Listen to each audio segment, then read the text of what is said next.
अस्सलाम वालेकुम। Programme special talk में आपका मेज़बान मियां सैफ रहमान हाजिर खिदमत।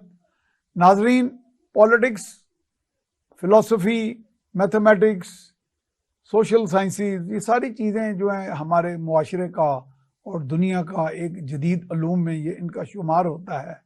और मुआशरे की जो इर्तिका है, सोसाइटीज़ की इर्तिका है, दुनिया में साइंस की अलूम की इर्तिका है, वो एक सफ़र जारी है और वो कभी ना ख़त्म होने वाला सफ़र है कि आ रही है सदा दमादम कुन फयाकुन। तो इसमें हम कोशिश करते हैं कि स्पेशल टॉक में ऐसे मेहमानान को हम इनवाइट करते हैं जिनके पास बड़ा डाइवर्सिफाइड नॉलेज है और सोशल इश्यूज़ पर दस्तरस रखते हैं।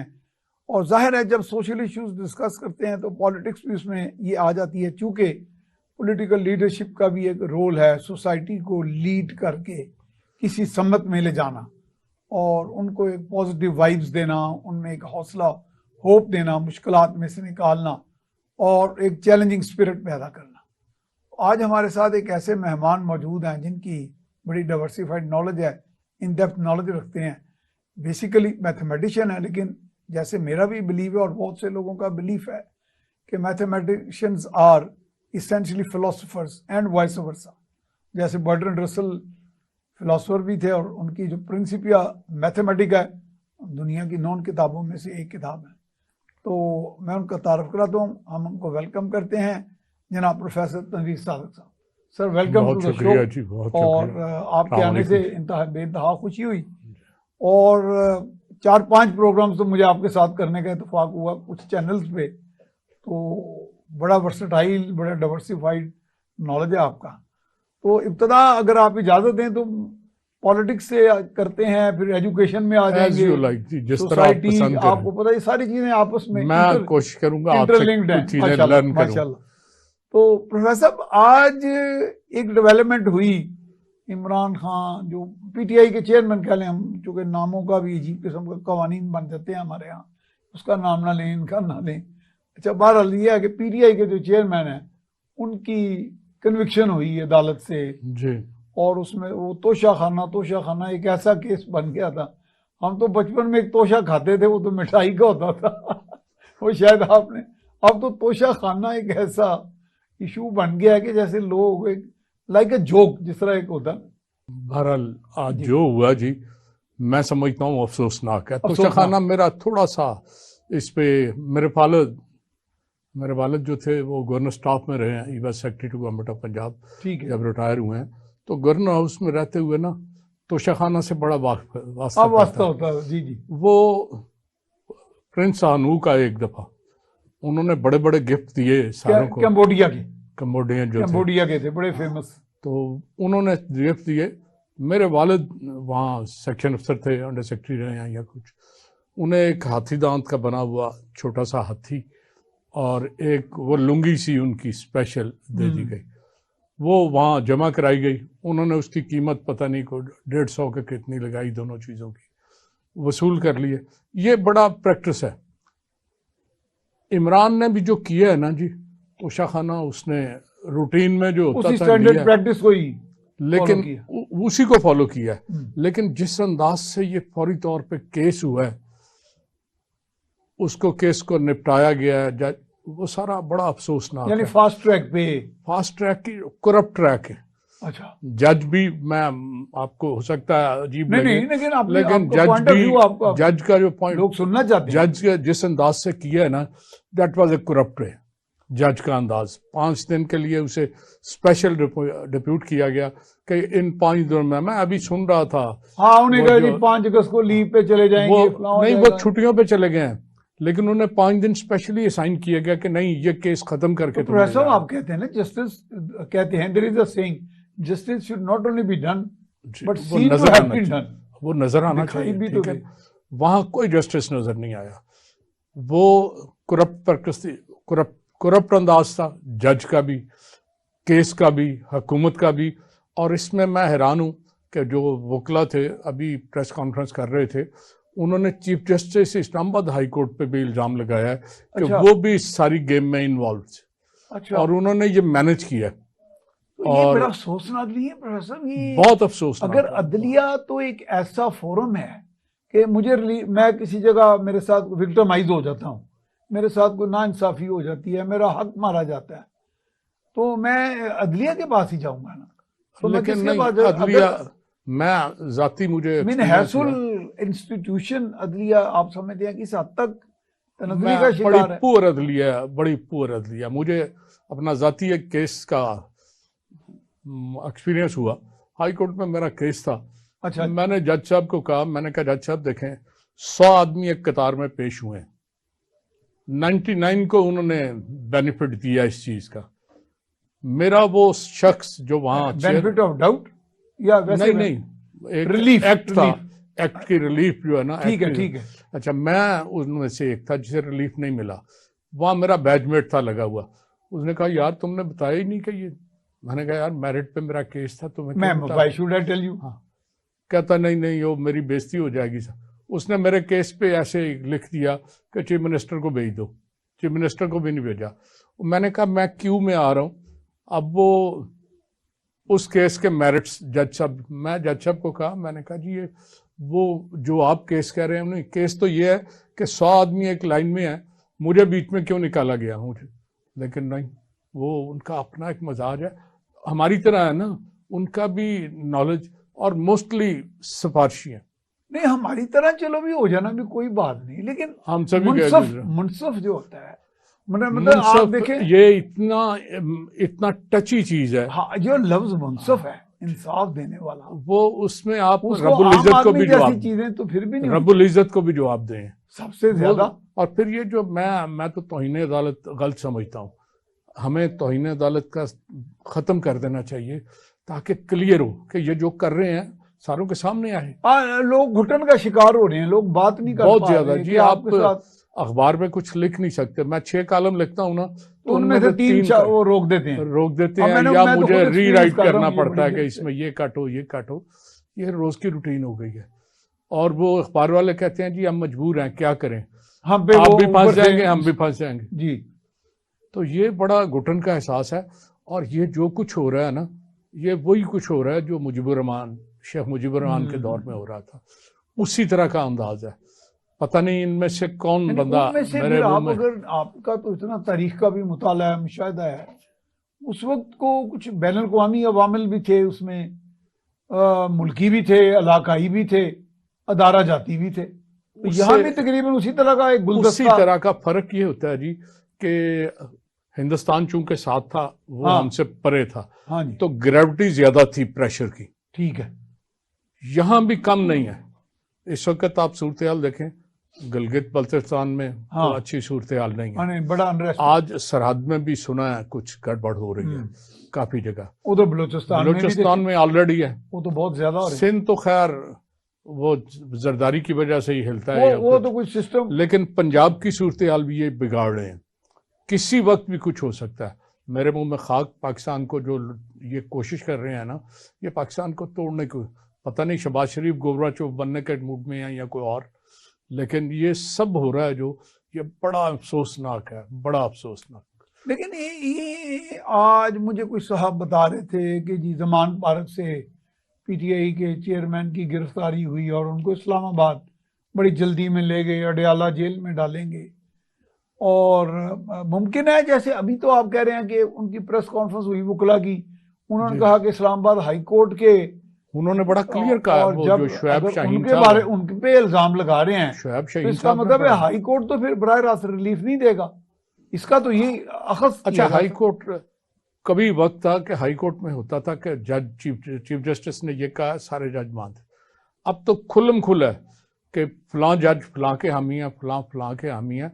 मैं ये शर्मनाक है जजों के लिए। तनवीर साहब हाई कोर्ट से गुजरते हुए ना एक फीलिंग ऑ की होती थी कि यार ये हाई कोर्ट ऑफ जस्टिस, यानी कि आप अपने चले जाएं थोड़ा बचपन में या नौउमरी में या दरमियानी उम्र में, तो हाई कोर्ट का लफ्ज इतना मोतबिर, जज को देख के एहतराम। अब वो क्या इतना काबिल एहतराम होता था। बड़े अजीब अंदाज, ये फलां पार्टी का याद छोड़ो फलां। ये इंप्रेशन जो है ना जज का, ये जज के वो जो उसकी क्रेडिबिलिटी है ना, उसे तबाह कर रहा है। आप किसी और फिर जजों को ये भी बड़े मशहूर हैं कि किस जज को मिलना है। आप वकील ढूंढ ले, पीए से जाके बात करेंगे, कौन सा वकील शूट करेगा। मैं एक अदालत में खड़ा था, जी। तो ये मुझे भी कुछ एक्सपीरियंस हुआ है इसी तरह का। वो जज साहब कहते हैं मेरा ये आखिरी केस है, इसके बाद मैं नहीं सुनूंगा, आज बस उन्होंने खत्म। अभी ये कह के वो कर रहे थे, तो एक सेनेटर और सीनियर वकील थे, वो अंदर एंटर हुए, तो जज साहब खड़े खड़े कहते हैं सर कैसी तबीयत है? सर मैं उठ रहा था, आपका हुक्म कोई सुनना है कि नहीं? कोई आपका? कहते हैं नहीं, मेरे जूनियर ने ले लिया होगा। नहीं सर, हुक्म करे कोई। अच्छा, वहां जितने लोग बैठे हुए थे कहते हैं यार ये वकील केड़ा है, इससे ही बात करते हैं यार, 3 दिन हो गए ने खराब कर रहा है। अब वो बाकायदा उसे ढूंढ रहे थे कि उसका नाम क्या है। वो वकील आप जानते हो, खालिद रांझा साहब थे। अच्छा, मेरे दोस्त हैं वैसे। अच्छा, तो रांझा साहब की शक्ल देख के, हाँ जी, मैंने देखा है ये चीजें। मेरे एक दोस्त थे, बहरहाल वो जिम्मेदार थे, तो उनकी कोई दुश्मनियां थी आपस में, जिम्मेदारों की चपकलशें होती रहती हैं, तो उन पे कत्ल का इल्जाम लग गया। उनके शायद किसी अजीज ने किया या नहीं किया, मुझे तो उसका इल्म नहीं, वल्लाहु आलम। तो बहरहाल वो भुगता उन्होंने। वो बुजुर्ग थे काफी उम्र के, उनके 2 बेटे भी पकड़े गए। वो किसी ने कहा यार आप वो फलां वकील जो तहरीक के भी बड़े चेयरमैन और शायरी भी बड़ी करते हैं, बड़े नाम पर वकील आप समझ ही गए होंगे। तो उन्होंने कहा जी आप उनको एंगेज कर लें। उन्होंने खैर बहरहाल उनको एंगेज कर लिया। अब वो इतने बिजी थे, कभी तहरीक में चले जाना, कभी कहीं चले जाना। अब वो जब उनकी जमानत हुई, और जमानत का हमारा एक रवायत सी है कि एक आदमी मुलजम है, बड़ा है या छोटा है, नेक है बद है, इससे कता नजर कि जब जमानत पे है तो अदालत की जब पेशी होगी, तो अगर वो या पेश ना हो या वकील ना पेश हो तो जमानत को खारिज कर देते हैं। एक ट्रेडिशन है उनकी। 4-5 पेशियों पे ना वकील पेश हुआ ना कुछ। और उसको चीफ जस्टिस प्रिजाइड कर रहे थे लाहौर हाई कोर्ट के, और साथ एक मोअज़्ज़ज़ जज भी थे, लेकिन बार बार वो इल्तवा में डाल देते थे, क्योंकि वो वकील बड़े तगड़े थे। तो देखें, जज मैं कहता हूं 17 ग्रेड का हो, 18 ग्रेड का, वो जज होता है, मुंसफ होता है। और तगड़े माड़े के चक्कर में क्यों पड़ते हैं ये मुझे तो समझ नहीं, ये तो कोई, और वो डायरेक्ट सिविल जज है ना, उसका तो हाल ये है कि एक वकील उसे मेरे सामने एक खातून को कहता है तेरे को फैसला नहीं होना, फड़ा फाइल बंद। जज को कहता है, जज खातून को, वो खातून को, और उसने फाइल उससे छीनी, मैं बदलवा लेना कि तेरे को नहीं सुने जाए। मतलब ये रवैया है, और कोई सूरत हाल बेहतर नहीं। ये सारी चीजें जो है ना, एक इनकलाब की प्याम्बर है। कोई ना कोई इनकलाब ऐसा आएगा जिसमें ब्लड शेड भी होगा। मैं आप हो सकता है अल्लाह ना करे। ये है कि बात यह है, अल्लाह कुछ नहीं करता, अल्लाह आपको आपके मौका देता है, आपको अपनी इस्लाह करने का, आपके हालात पे छोड़ देता है। आप जितना खुद को बिगाड़ते हैं उसका रिजल्ट नेचुरल। अच्छा, ये बताएं कि आप इसका कोई, चलो रद्द-ए-अमल को भी दबा देते हैं, अगर रद्द-ए-अमल कोई आता है उनके फॉलोअर्स का वो, लेकिन अब वो नाहल अगर हो गए हैं तो इलेक्शन सिनेरियो क्या फिर बनेगा? अगर इलेक्शन भर वक्त होते हैं, आप देख रहे हैं कि इलेक्शन भर वक्त हो रहे हैं। मैं जो शहबाज शरीफ साहब ने लेटेस्ट कहा कि मर्दमशुमारी कराओ, हाँ, उसका तो मतलब है ये कराने के मूड में नहीं है, तो मर्दमशुमारी का तो बहाना बन गया। 2-3 चीजें आप देखें, फौजी होता है। जब तक तो शहबाज शरीफ साहब प्राइम मिनिस्टर है ना, एक नेचुरल है कहीं सीनियर, उसका एहतराम अपनी जगह। जब वो नहीं होंगे ना, फिर वो एहतराम नहीं, फौजी अपनी मौज देखता है, वो किसी के मतहत नहीं होता, उसकी अपनी एक ईगो होती है, अपनी एक, तो उसके बाद सूरत हाल बदल जाएगी। अगर वो जब नहीं रहेंगे इक़्तिदार में तो सूरत हाल कुछ और होगी। जी बिल्कुल, सूरत हाल बदल जाएगी। फौज भी वो जो डंडी मारने वाला काम है ना, वो खत्म कर देगी शायद, और फिर शायद आप देखें कि काफी चेंजेस आएंगे। तो नहीं, इलेक्शन का लग रहा है आपको सिनेरियो बिल्डअप हो रहा है? इलेक्शन, मेरा ख्याल है इलेक्शन नजरअंदाज फिर भी नहीं किए जा सकते। मैं जो सुप्रीम कोर्ट डिसीजन देके गया ना, उसमें तो उसने बड़ा क्लियर कहा कि इलेक्शन पोस्टपोन नहीं हो सकते, लेकिन पहले कौन सा सुप्रीम कोर्ट के डिसीजन की परवाह इन्होंने की है? 90 दिन में जो इलेक्शन होना था इन्होंने टरखा दिया, और सुप्रीम कोर्ट में इतना दम नहीं था कि लेकिन कराते। Professor, supreme court is the supreme most institution of judiciary. सारा कुछ ठीक है, लेकिन वो मैं फॉर एग्जांपल, क्या वो पनिश नहीं कर सकता? कर सकता था, को या कर किसी सकता चीफ था, लेकिन एग्जीक्यूटिव उन्होंने को? कुछ नहीं किया। कुछ नहीं किया इसलिए कि वो बेबस थे। मेरा ख्याल है इस बेबसी का कोई बेबसी की बड़ी सिंपल वजह है कि पुलिस उनके पास नहीं है, फौज उनके पास नहीं है। उन्होंने ऑर्डर पुलिस और फौज को करना है ना, तो वो अगर उनके पास नहीं है या उनके कहने में नहीं है तो क्या करेगी सुप्रीम कोर्ट? ऑर्डर करके वो अपनी बेइज्जती कराने वाला मसला है। तो सुप्रीम कोर्ट ने कुछ बेबसी उसमें शो की। अच्छा प्रोफेसर साहब, एक मैं चीज, आपका माशाल्लाह इतना आप लिखते भी हैं, कॉलम्स भी, बड़ा टीवी प्रोग्राम्स में भी आते हैं। एक मैंने कॉलम लिखा था अपने अखबार में, वो तो चूंकि अंग्रेजी में लिखा था, वो था सेपरेशन ऑफ पावर्स का, कि वो ट्राइकोटमी ऑफ पावर्स है, वो दुनिया के बहुत सारे ममालिक में राइज है और कामयाबी से चल रही है कि हर इदारा अपनी अपनी हदूद व क़यूद में रहता है। हमारे यहाँ इसको कुछ इदारों ने, या एक इदारा कह लें या दो इदारों ने, इसको मिस इंटरप्रेट कुछ इस तरह कर लिया है कि हम चूंकि आंसरेबल टू अदर इंस्टीट्यूशन नहीं है और हम सिर्फ जवाबदेह अपने आप ही से हैं, तो वो फिर अपनी मनमानी करने लग पड़े। ये ऐसा तो नहीं कुछ हुआ? कुछ हमारे जो एक रस्म चल पड़ी है ना कि लोगों को हर वक्त ये एहसास होता है कि हमको बेहतर से बेहतर चीज हासिल कर लें, ओहदा हासिल कर लें, उसने सारा बिगाड़ दिया। हर जज ये चाहता है कि मैं जब रिटायर हूं तो मुझे कोई बड़ा शानदार ओहदा मिल जाए। तहरीस का ही आंसर है ना जी। ये बेहतरी की नहीं है, ये तो बेहतरी की नहीं, ये जवाल की निशानी है। जज ने 65 साल गुजार लिए हैं, अब आराम करे, लेकिन वो चाहता है कि उसके बाद भी मुझे तनख्वाह इतनी मिलती रहे कि मैं ऐशी करूं मजे से। नतीजा ये होता है कि वो जो हुक्मरान होते हैं उनके पीछे फिर रहा होता है किसी तरह। हुक्मरान उसे यूज करते हैं, उसे इस्तेमाल करते हैं पूरी तरह, और उसी इस्तेमाल होने के चक्कर में ये सारे की सारे मुआशरे को अपसेट कर देता है वो।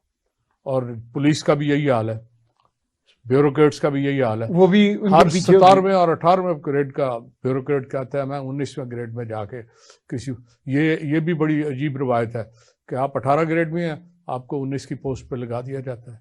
और ये तो अक्सर होता है हमारे यहाँ, खासतौर से शहबाज शरीफ साहब तो पहले जब वज़ीर थे उन्होंने तो वो कह देते हैं ये कॉम्पिटेंट है इसलिए इस पे लगा दिया, और उसके नीचे उसके हायर ग्रेड के लोग सीनियर काम कर रहे हैं। और फिर वो सीनियर जो है ना वो मजबूर हैं, आदी हो गए हैं। कभी जमाना था कि सीनियर, मैं CSP अफसरों को देखा बहुत अरसा पहले 80s में, आपने टेलीफोन में ला दिया ना किसी को तो वो गर्म हो जाता था कि यार वो मेरा जूनियर है। तो आपने उसको लाइन पे पहले उसे लाना था। अब नहीं, अब वो कहता कोई नहीं, मैं अपना काम चला रहा हूँ, ऊपर से जूनियर भी आ गया तो कोई बात नहीं। तो अब ये इदारे, आप समझते हैं कि एक दो इदारे मुंह जोर हो गए हैं against any some other, against the people? सारे इदारे मुंह जोर और सारे बुरा हाल है। आप देखें पैसों के अलावा काम कोई करने को तैयार नहीं है आपका, बहुत कम ऑनेस्ट लोग। अच्छा, एक अजीब रविश चली है, ऑनेस्ट आदमी जो है ना वो मस्त हो जाता है, वो कहता है मैं क्यों इसमें खेड़े में, मैं तो सर्वाइव ही नहीं करूंगा, वो बात ही नहीं करता। और जो बेईमान है वो काम दिखाया जा रहा है। और ऑनेस्ट आदमी में जुर्रत नहीं है कि वो क्या देखे ये गलत है, ये वो कहता है ठीक है। वो तो अपने तय शर्मिंदा हो रहा होता कि मैं किस जंजाल में पड़ गया हूँ और हाउ टू। एक दफा लाहौर में सेशन जज 2-3 आ गए एडिशनल, वो सारे बड़े टिपिकल ऑनेस्ट थे। अच्छा, तो मशहूर हो गया कि लाहौर में तालिबान आ गए जज। एक मेरा अजीज था, बहुत हो गया हुआ, मैंने उसे कहा, मैं कहा जी आप बड़े ईमानदार हैं लेकिन आपका रीडर सामने पैसे ले रहा होता है। हाँ ठीक है, और मैंने भी अपनी आंखों से देखा। जी, आपने सामने देखा ना अदालत, बिल्कुल ऐसे नीचे से पकड़ रहा होता है, तो ऐसे और जज ये साथ बैठा होता है। तो मैंने कहा वो आपके सामने ले रहा होता है। कहता उन्हें अपनी कब्र पहना, मैं अपनी कब्र, मैं क्या करूं, अगर मैं आज उसके खिलाफ कुछ लूंगा तो उनकी जो यूनियन है ना वो मेरे खिलाफ स्ट्राइक कर देगी। हाँ। तो मैं रिस्क नहीं लेना चाहता, मैं अपनी इज्जत क्यों खराब करूं। तो ये मजबूरी है, हमारे जो ऑनेस्ट लोग हैं ना वो चुप सादे बैठे हैं, वो कोशिश नहीं करते। अब तादाद कम होगी उनकी फिर। अच्छा, अब आप कह सकते हैं आटे में नमक के बराबर नहीं, मुआशरा बैलेंस मुआशरे में उसी वक्त रहता है जब 50% ईमानदार कम से कम हो। यानी अभी हैं लोग, बहुत लोग हैं ईमानदार, लेकिन जो करप्ट लोग हैं ना वो खुल के सामने आ जाते हैं, जब बात करते हैं पता चल जाता है कि। अच्छा प्रोफेसर साहब, अब आपसे इजाजत के साथ हमने जाना है ब्रेक पे, तो ब्रेक के बाद हम दोबारा नाजरीन हम जाएंगे ब्रेक पे, ब्रेक के बाद दोबारा हाजिर खिदमत होंगे।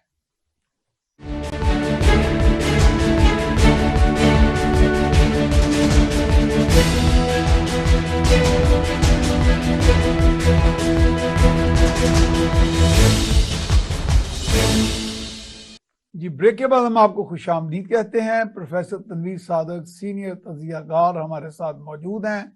आप मैथमेटिक्स के भी सीनियर प्रोफेसर रहे हैं and he is a philosopher and a keen observer of events. जी प्रोफेसर, तो आप वो कह रहे थे ना कि हमारे यहाँ आपने एक बड़ी उम्दा बात की ब्रेक में, जो मैं अब तक मेरे वो दिल को लगी, कि मैं जैसे आपको सवाल कर रहा था कि क्या मुआशरे में इतनी तनज़ली आ गई है कि ऑनेस्ट लोगों की कमी हो गई है, तो उसमें आप तो यही कह रहे हैं ना कि अभी भी काफी तादाद में मौजूद हैं लोग। बिल्कुल है जी, बैलेंस तभी कायम है, तभी मुआशरे का वो इक्विलिब्रियम जो है वो कायम है। अगर वो खत्म हो जाए ना तो मुआशरा बिल्कुल एक एनार्की से भी बड़ी बुरी सूरत है। आपने भी एक बड़ी अच्छी तजवीज़ दी कि आपने एक प्रोफेसर साहब को, एक हेड ऑफ डिपार्टमेंट को, जी मैं वही बता रहा हूँ कि मैं IER में बैठा था जी, क्यूम साहब हेड है, मैं उन्हें कह रहा था, उनके पास टीचर्स बैठी थी उनके स्कूल की, जो ठीक है लेबॉर्ट्री स्कूल है हमारा यूनिवर्सिटी का। मैं उन्हें कह रहा था कि ये सारी जो है ना, इन्हें कम से कम एक पीरियड एथिक्स का रखना चाहिए। हाँ, बच्चों के लिए टीचर बड़ा रोल मॉडल होता है जी। इस्लामियात हम जोर देते हैं और वो कहते हैं जी वो फलां आयत याद करा लो, और पहली क्लास में वही आयत, दूसरी में भी इस्लामियत को प्रैक्टिस करें, यानी कि वो जो अखलाकियात सिखाई गई कोड है ना, जी जी, वो बच्चों को बताएंगे क्या है, आप बड़े से कैसे बात करनी है, छोटे से कैसे उठना बैठना खाना पीना, ये एजुकेशन जो है ना, एजुकेशन के बारे में भी लोग, मैंने बड़ी देखा है, आपको बड़े बनने के जी एजुकेशन क्या है जी, कि तरबियत नहीं तालीम है। हाँ, तालीम मैं थोड़ा सा ये थोड़ा गाइड करें हमें। तालीम एक कम्पैक्ट लफ्ज है, ठीक है, वो जिसमें तरबियत नहीं है ना वो तालीम नहीं है। ठीक ठीक, तालीम और तरबियत एक मिसनोमर है, देखा जाए तालीम बताते खुद ही, तालीम अगर वो तालीम है, पार्ट है उसका, तरबियत उसका पार्ट है, बिल्कुल उसका पार्ट है। वो जो तालीम तो बेसिक फिलॉसफी है ना, तालीम जो तरबियत के बगैर है ना वो तालीम नहीं, वो लिटरेसी है, ठीक है, an ability to read write and count, जिसे आम खानदगी कहते हैं, खानदगी, ठीक है ना, कि जी वो थोड़ा बहुत पढ़ लेता है, लिख लेता है, बिल्कुल ठीक है। और तालीम के लिए एजुकेशनल इंस्टीट्यूशन की भी जरूरत नहीं है, ठीक है। बाज़ को आता आप अपने बुजुर्गों से, आप मोहल्लेदारों से, अपने बड़ों से, बल्कि कहते हैं कि जब बच्चा माँ के पेट में होता है ना तो 30% उसकी पर्सनालिटी डेवलप हो जाती है, और जब वो 5 साल तक पहुंचता है ना स्कूल आया, 70% तक उसकी पर्सनालिटी डेवलप हो जाती है। वो फॉर्मेटिव फेज में उसका एक जी फ्यूचर जो प्रोग्रामिंग हो जाती है, स्कूल है ना वो उसे पॉलिश करता है। आप देखें एक ही टीचर पढ़ाता है, एक बच्चे की कुछ आते हैं, दूसरे की कुछ है, तीसरे की कुछ है, सिर्फ इसलिए कि वो तरबियत याफ्ता है पहले, ठीक है, दे आर वेल एजुकेटेड, जो घर से सीख के आए हैं और वो ग्रास्प जल्दी कर लेते हैं।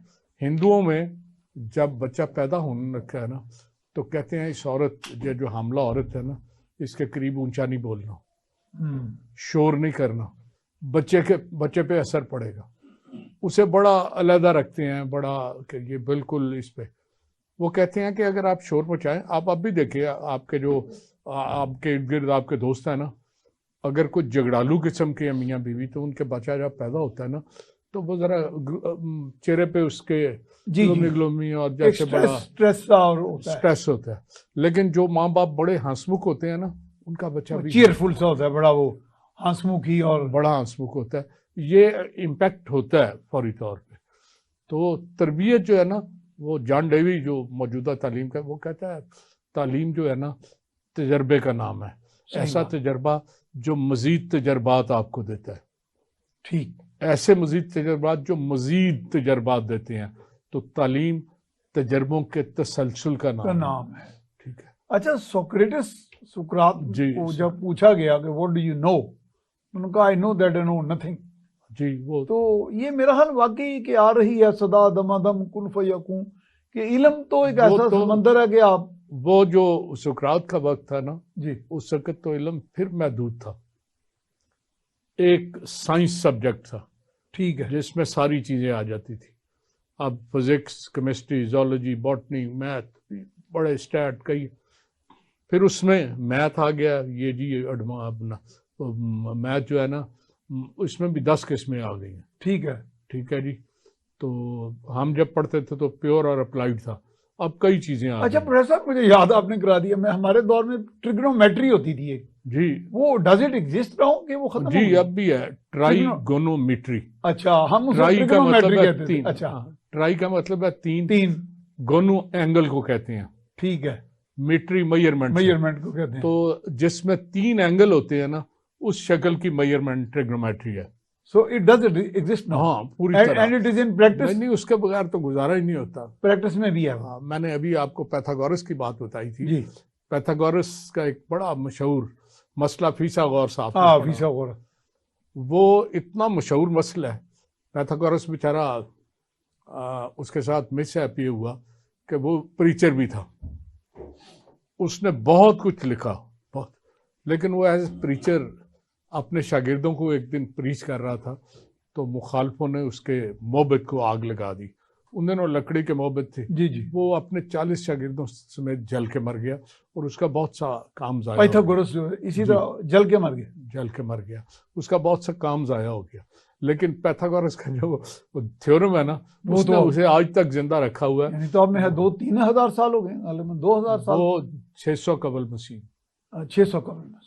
हाँ, तो वही 24-25 साल तो हो गए। 2900, वो 3000 साल के जी तकरीबन। तो मुझे तो प्रोफेसर एक साहब कह रहे थे, पता नहीं, मेरा तो इस पे कोई रिसर्च नहीं है, कि सोल का ये जो कंसेप्ट है, रूह का, ये प्लाटो ने दिया था सबसे पहले।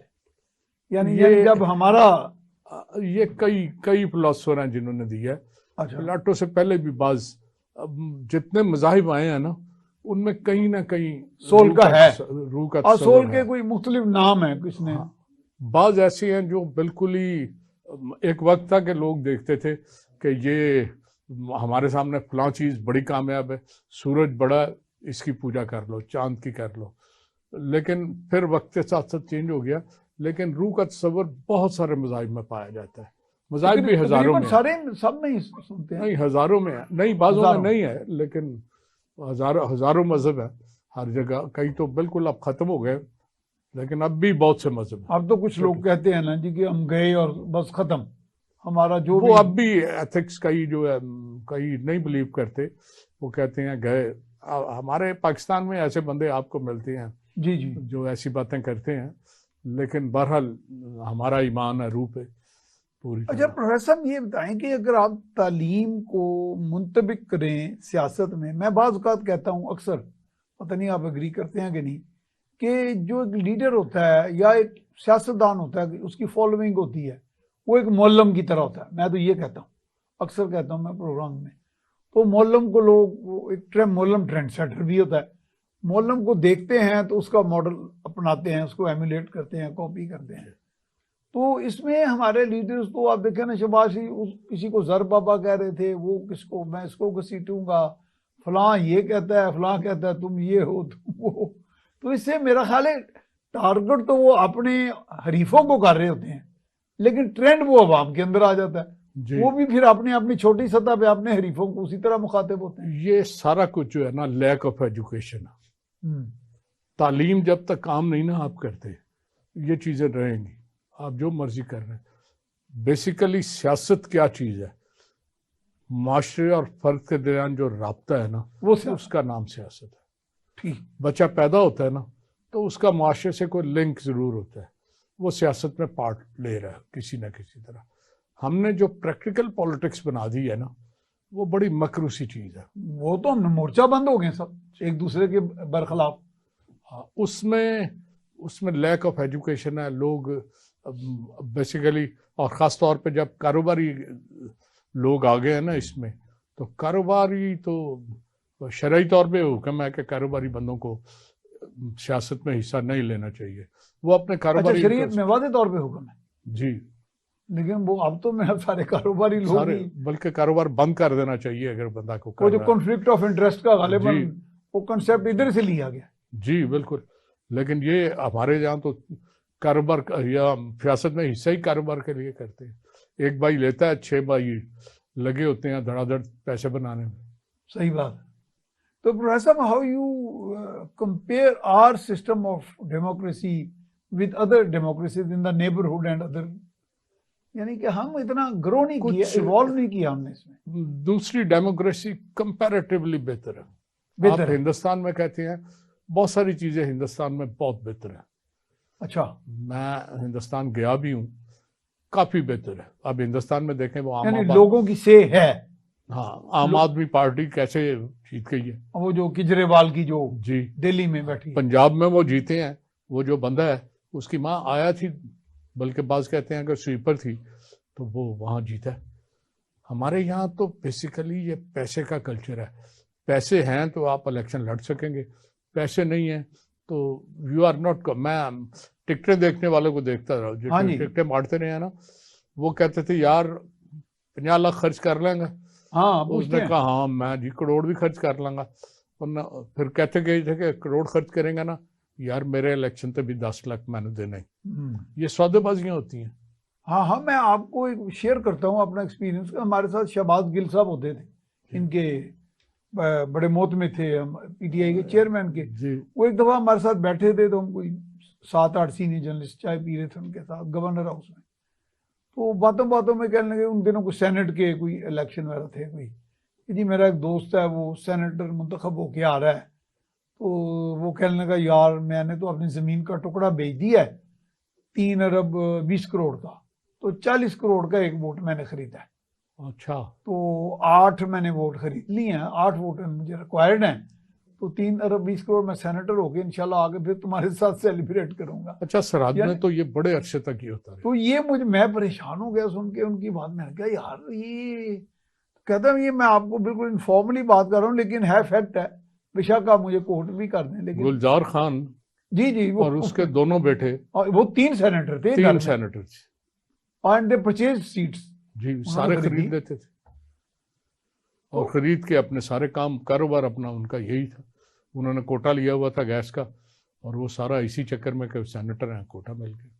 तो अब प्रोफेसर, अब जो इस वक्त हमारा सबसे बड़ा इशू तो मईशत है। मईशत को कोई भी रोड मैप, मुझे तो ऐसे लगता है कि बस एडहॉकिज्म है, कोई वक्त 100% एडहॉकिज्म है, टपा हुआ है कोई चीज नहीं। अगर ये सिंसियर होते ना, से तो कोई चीज नहीं आई। अगर सिंसियर होते ना तो सबसे पहले अपने अखराजात को कंट्रोल करते। वो नहीं किए ना, वो कोई नहीं कर रहे। बल्कि आप आज कहीं शामिल होना हो तो कोई ना कोई जोड़ तोड़ हो जाता है कि आप जाके मशीर लग जाएं, बड़े मजे से गाड़ी आपको मिल जाती है, वजारत को मिले ना मिले लेकिन दफ्तर मिल जाता है, पीए मिल जाता है, आप छोटे छोटे काम बैठे करा लेते हैं। और फिर गाड़ी एक नहीं 6-6 गाड़ियां ले लेते हैं, जो कॉरपोरेशन है उनकी गाड़ियां भी, और कहते हैं जी एक तो वजारत की है ना, बाकी इर्द गिर्द से आ जाती है। तो ये लूटमार जब तक हम खत्म नहीं ना करेंगे कोई चेंज नहीं आएगी। नहीं, हम इसमें किसका इंतजार कर रहे हैं, कौन करेगा ये करना? ये तो हमें कोई होगा या मुआशरा, चूंकि नहीं, लेकिन हमारा बस कहीं नहीं चल रहा ना। आप देखें, आप कहते हैं कौन करेगा। कोई इलेक्शन अगर फेयर हो जाए ना 2 दफा, हाँ तो सूरत सारी बदल जाएगी। ये सूरत, लेकिन इलेक्शन मुझे नहीं लगता। और जो लोग भी इलेक्शन को रोकने के ना, कल को हो सकता है कौम इन्हें माफ ना करे। आज तो ये दफा 6 के चक्कर में नहीं है, लेकिन 5 साल बाद 6 साल बाद, जैसे मुशर्रफ को लोगों ने खराब किया ना आखिरी वक्त में, ये सारे खराब होंगे। लेकिन प्रोफेसर देखें, आर्टिकल 6 तो लग गया उसे, एक दिन ना उसने जेल की हवा खाई, सजा भी हुई, हत्ता कि वो अदालत जिस एक्ट के तहत तश्कील पाई थी वो एक्ट ही खत्म हो गया। दुनिया की उसे बचाने वाले थे, नज़ीर नहीं मिलती, उसे बचाने वाले थे, लेकिन हालात का कोई पता नहीं। किसी वक्त बचाने वाले भी जो है ना वो ज़ेरे एताब आ सकते। इसका मतलब एक तो कोता अंदेशी पाई जाती है वहां पे, फैसला साज मुक्तदरा कुव्वतों के यहाँ जी एक जोम है कि जी हम चूंकि बहुत ज्यादा, फिर ये सारी कुव्वतें एक दूसरे को सपोर्ट करती हैं। आप देखें ये सारे खुद सपोर्ट करते हैं, आम आदमी की कोई नहीं सोचता, लेकिन ये सारे जितने सीनियर लोग हैं ना इनका आपस में चोली दामन का साथ होता है, वो उसका साथ दे रहा है, वो उसका साथ। डू यू थिंक हमारे यहाँ ओलिगार्की है? जी, ओलिगार्की है, मतलब रूलर ऑफ द सरमाया and hand in glove with each one another. बिल्कुल, दे आर डूइंग, यही हो रहा है। ये ऐसे ही है कि जैसे एक नेटवर्क है हमारे ऊपर बैठा हुआ है, ऊपर एक नेटवर्क और वो हम नीचे बस राया या पूरा नेटवर्क पिसी हुई राया या मरे हुए। और इंटरेस्टिंग बात यह है कि जो अपोजिशन में है ना, उसका भी काम चल रहा होता है, उसका भी चल रहा होता है, उसका कोई भाई वाई कोई जी, दूसरी तरफ, जब वो इख्तियार में आता है तो उसका काम। मैं तो बल्कि एक दफा बड़ा परेशान हुआ, एक बड़े नामवर मौलाना साहब थे, वो लीडर ऑफ ऑपोजिशन थे अपने वक्त के, अब नाम मैं समझता हूँ इज्तनाब ही कर लूँ, और उस वक्त के एक बड़े प्रोमिनेंट प्राइम मिनिस्टर, जो आपस में उनका इट कड़का था, पंजाबी में कहते हैं ना। तो मुझे बाद में पता चला वहां से, अंदर से कुछ लोगों से, कि उनकी पर्ची इतनी चलती है कि वो लीडर ऑफ ऑपोजिशन के तौर पे उनके बड़े मुखालिफ होने के बावजूद, नंबर 1 ओपोनेंट, जब प्राइम मिनिस्टर को कहते हैं इसको इधर लगा दो, इसको ये कर दो, इसको ये परमिट दे दो, तो वो काम हो जाता था। मिली भगत होती है सारी, शो अवाम को कुछ और करते हैं, अंदर से कुछ नहीं। आप देखिए यहाँ पे एक लोगों ने एक डिफरेंस देखा पीटीआई के उभरने के बाद, कि शायद ये मिली भगत में ना आए, लेकिन पीटीआई में चलें, अगर फर्ज करें आप चेयरमैन को एक तरफ रख लें, तो उसमें भी जो अक्सरियत कुछ ऐसी लगती है जो हैंड इन ग्लव वाले ही हैं, उस नेटवर्क का हिस्सा ही है। कुछ लोग होंगे, लेकिन मेरा ख्याल है पीटीआई डिफरेंट डायरेक्शन थोड़ी बेहतर है डायरेक्शन, और ये जो कर रहे हैं ना, शायद इलेक्शन में रोक नहीं सकेंगे पीटीआई को। जमात को तो रोक नहीं सकते, नहीं जमात तो नहीं रोकी जा सकती, क्योंकि मुझे भी किसी एक खान साहब को भी रोक नहीं सकेंगे। हाँ, ये जो फैसला किया है ना, इसमें सुना नाअहली का भी कह दिया उन्होंने 5 साल के लिए नाअहल भी कह दिया, उसका लेकिन हुक्म ये दे दिया, फैसला स्टैंड नहीं करेगा। अच्छा, जिस अंदाज से हुआ है ना, वो स्टैंड नहीं करेगा, कहीं ना कहीं सुप्रीम कोर्ट या हाई कोर्ट में ये उठ जाएगा। हाँ, हाई कोर्ट में तो आप वो कह रहे हैं ना, वकील प्रेस कॉन्फ्रेंस में कह रहे हैं कि चीफ जस्टिस है ना जी, नीचे पिछली दफा भी शोर मचा था, तो उन्होंने चीफ जस्टिस साहब ने नीचे भेज दिए थे केस, और फिर वो रिजल्ट मुख्तलिफ आ गया था। तो अब भी कोई पता नहीं क्या हो, बड़े अनसर्टन हालात हैं। तो प्रोफेसर, लेकिन 9 के बाद सूरत काफी क्लियर होनी शुरू हो जाए। हाउ डू यू टेक 9 मई जो है, हमने 9/11 ही बना दिया। ये बात ये क्या हुआ है नहीं हुआ, आप वीडियो तो कहती हैं हुआ है ये सारा। बात चीजों को प्रमोट करने के लिए ना, आप बयानिया एक बनाते हैं, जैसे आप वो कहते हैं जी को फलां दूध है ना खालिस है, एक नारा उसे दे दिया, तो लोगों ने वो एक बिलीव करना शुरू कर दिया कि वो सुना है खालिस है वो। चनाचे एक बयानिया इन्होंने बनाया, उस बयानिया में वो जो आपका पीटीआई है ना, उसे नफरत का निशान बनाने की कोशिश, और उसमें कुछ नहीं, जनाब वही हाल है ना जिसे कायदे आज़म बेचारे कोशिश करते रहे हैं कि उन्हें मिल जाए, आज तक नहीं मिल सका। लेकिन इन्होंने वो बना के बयानिया, तो आपने जना साहब को कायदे आज़म को बेचारे कह दिया, इसका मतलब वो बेचारे ही रह गए ना। वो बेचारे थे, हाँ। वो कोशिश करते रहे हैं कि ये मुझे मिल जाए, उन्हें नहीं मिला। वो तो बासूल एक भले मानस, एक ध्यानदार शख्सियत थी, तो जाहिर है वो तो इस सारे सिस्टम में फिट ही नहीं होते थे ना। बाद में मोहतरमा फातिमा जना भी कोशिश करती रही कि पौध छोड़ दे, लेकिन उन्होंने नहीं छोड़ा। तो आज इत्तेफाक से वो हादसा पेश आया, तो वो जना मुतारफ हो गया लोगों के। तो लेकिन ये इसका मतलब ये सिरे से कोई वाकया हुआ ही नहीं, वाकया नहीं, यकीनन हुआ होगा, उसे रंग देना। बात यह है, ये सारे के सारे, अगर कोई सही गवर्नमेंट होती ना, तो आईजी सबसे पहले आपका निशाना बनता। आईजी का क्या काम है कि एक जुलूस जा रहा है तो उसे 6 मील तक जाने दे, कैसे मुमकिन है? हाँ, यानी जो सिक्योर एरिया है जी, उसमें जब मूवमेंट होती है, मैं आपको खुद एक पर्सनल बात बताऊं, मेरी गाड़ी एक दफ़ा ख़राब हो गई, तो मैं फोर्ट्रेस स्टेडियम के सामने खड़ा हो गया। मैंने अपने दफ्तर के अमले को कहा कि यार मुझे किसी तरह पिक कर लो, मैं यहाँ खड़ा हूँ। और कहेंगे मेरे पास मोटर बाइक है। मैं कहा कोई मसला नहीं। वो इतने में एक बंदा आके कहा जी यहाँ आप खड़े नहीं हो सकते। मैंने कहा जी क्यों? कहते जी चीफ मिनिस्टर साहब ने गुजरना। मैं कहा भाई बात सुनो, मैं एक बहुत सीनियर जर्नलिस्ट हूँ और मेरी गाड़ी ख़राब है, पीछे खड़ी है, तो मैंने अपने अमले को बुलाया, मैंने भी एक ज़रूरी मीटिंग पे जाना है, तो आपके चीफ मिनिस्टर भी मुझे जानते हैं, लेकिन ये ना आप करें। तो ये बात वाकई सोचने वाली है कि इतना सिक्योर एरिया जो है 3-4 घंटे वहां लगे पूरा आप एक सफर करके एक पूरा ग्रुप जा रहा है जी, 3-4 घंटे उन्होंने लिए और किसी ने उन्हें नहीं पूछा कि कहाँ जा रहे हो, क्यों जा रहे हो। लोगों ने कोशिश की है कि जरूर जाएं। इसका मतलब कोई फैसिलिटेटर कोई और था कोई। जी सर्टेनली। और फिर वाकई मॉब जो होता है ना उस पे किसी का कंट्रोल नहीं होता। चलें इसको इसी तरह आपसे इजाजत के साथ क्लोजिंग करते हैं। तो आपका बहुत शुक्रिया, आप तशरीफ लाए। वेलकम। तो जनाब आपने सारी बात सुनी, इसमें हैं कवाकिब कुछ, दिखाई देते हैं कुछ। तो ये सारी बातचीत इसमें हमने कोशिश की कि पॉलिटिक्स, मुआशरत, और जो सबसे खूबसूरत बात प्रोफेसर साहब की मुझे लगी कि इन्होंने मौलम जो होते हैं और उनको सिखाने वाले आगे जो बड़े होते हैं उन्हें कहा कि एथिक्स की भी क्लास शुरू करें कि जो टीचर्स जाते हैं वो रोल मॉडल के तौर पे ट्रेंड सेटर होते हैं जब वो नई नस्ल को कोई तालीम दे रहे होते हैं। तो एथिक्स में भी, एटिक्वेट्स में भी उनको सबक दिया जाए, तब एक खूबसूरत मुआशरा जन्म लेगा और मुआशरा और अच्छे खूबसूरत अंदाज में इवॉल्व करेगा। और जब मुआशरा इवॉल्व करेगा तो मईशत भी ठीक हो जाएगी, सियासत भी ठीक हो जाएगी। इसके साथ ही अपने मेज़बान मियां सैफ रहमान को इजाज़त दीजिए। अल्लाह निगहबान।